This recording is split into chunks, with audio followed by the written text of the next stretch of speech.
Assalamualaikum warahmatullahi wabarakatuh. Kami di sini dari kelompok 4 akan mengkaji materi hukum pidana dalam perspektif kriminologi dengan tema lindungi diri dari kejahatan menurut teori kriminologi.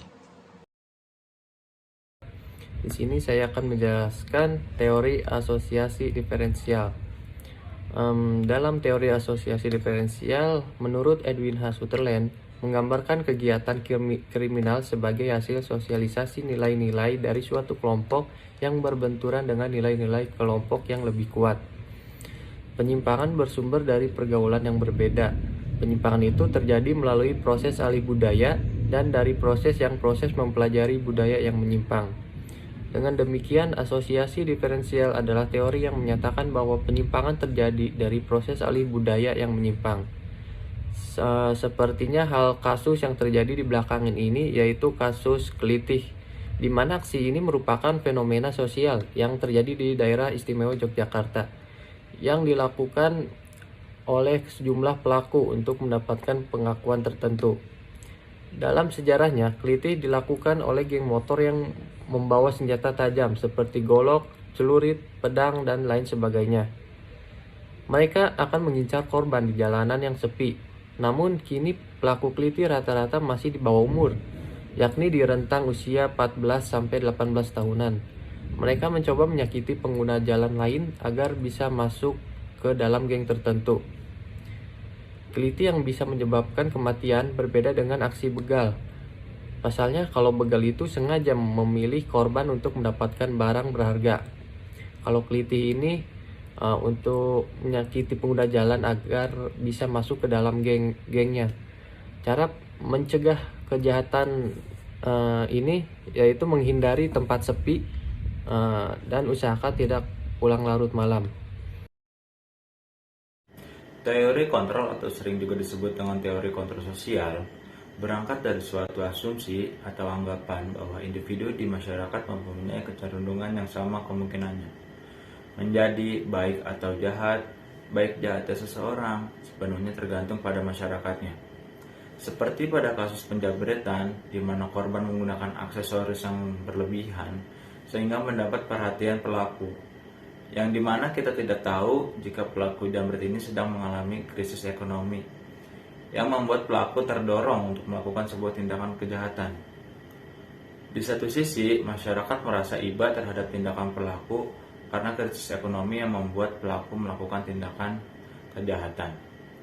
Tapi di sisi satunya lagi, juga ada masyarakat yang merasa jengkel dan sangat marah terhadap tindakan tersebut. Dan untuk cara pencegahannya adalah jangan menggunakan aksesoris yang terlalu berlebihan saat kita berkendaraan. Teori anomie. Teori anomie merupakan perilaku tanpa arah serta apatis atau juga keadaan masyarakat yang ditandai oleh adanya pandangan sinis atau negatif terhadap suatu sistem norma. Hilangnya kewibawaan hukum serta juga disorganisasi hubungan antar manusia, atau juga bisa diartikan ialah sebagai gejala ketidakseimbangan psikologis yang bisa menimbulkan atau melahirkan perilaku menyimpang di dalam berbagai manifestasi. Seperti dalam hal kasus tawuran yang terjadi antar pelajar disebabkan oleh konflik kecil yang kemudian berkembang menjadi ketegangan kelompok. Anak yang masuk dalam kelompok ini tentu akan terkena pengaruh dan ikut dalam perkelahian. Cara pencegahan, pemberian sanksi tegas dan dari aparat hukum untuk siswa yang melakukan tawuran. Aparat hukum harus berani mengambil sanksi tegas sesuai keputusan bersama antara pihak sekolah, dinas sosial, dan masyarakat. Teori pilihan rasional, penjelasan teoritik dari menonjolnya kepentingan pribadi, kelompok, atau partai dalam dunia politik justru lahir pertama kali dari seorang ahli ekonomi, yaitu James Buchanan. Ia telah memasukkan unsur-unsur pertimbangan ekonomis dan perilaku para politikus yang kemudian dikenal sebagai teori pilihan rasional. Teori inilah yang menghantarkannya sebagai salah satu penerima hadiah Nobel dalam ilmu ekonomi. Teorinya ini kemudian juga dianggap melahirkan disiplin ilmu ekonomi politik. Keinginan yang kuat untuk memperoleh keuntungan materi merupakan salah satu komponen yang mendorong munculnya kejahatan. Individu menginginkan sesuatu yang lebih dari apa yang telah dia dapat, dan untuk mencapainya, mereka menggunakan cara yang ilegal. Lemahnya sistem pendukung dalam pemilu kita dapat membuka celah terciptanya manipulasi suara. Manipulasi terjadi paling tidak pada dua hal, yaitu pada data pemilihan dan rekapitulasi perhitungan suara. Data pemilihan dalam setiap pemilu selalu menjadi masalah serius karena data tidak pernah akurat.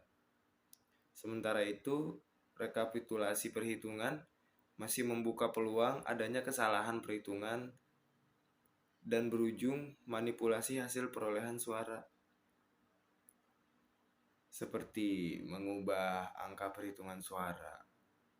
Cara pencegahannya adalah melibatkan masyarakat dalam pemilihan pemilu supaya terhindar dari kecurangan dari pihak Bawaslu. Sekian dari kami, dari kelompok 4. Kurang lebihnya terima kasih. Wassalamualaikum warahmatullahi wabarakatuh.